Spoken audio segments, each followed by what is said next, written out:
ये प्लाट देख रहे हैं, ये वाला, यहाँ पर अंगूरों वाला बाग था उतबा बिन रबिया का। जब नबी करीम सल्लल्लाहु अलैहि वसल्लम ने इस बाग में पनाह ली थी, उतबा बिन रबिया कौन था? काफर, जिसको हजरत हमजा ने बदर के मुकाम पर कत्ल किया था। नबी पाक सल्लल्लाहु अलैहि वसल्लम ने यहाँ पर पनाह ली थी। ये वही, अब बाग तो नहीं है लेकिन जगह वही है।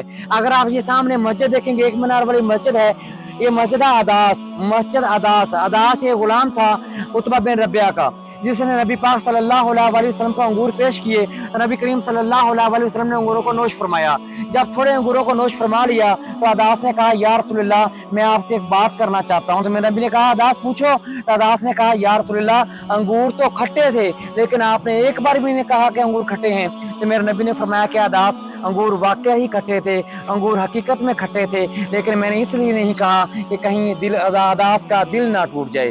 हाजी साहबान ताइफ में सबसे पहले इस्लाम कबूल करने वाला अदास है। अदास के घर की जगह ये वाली मस्जिद बना दी गई है।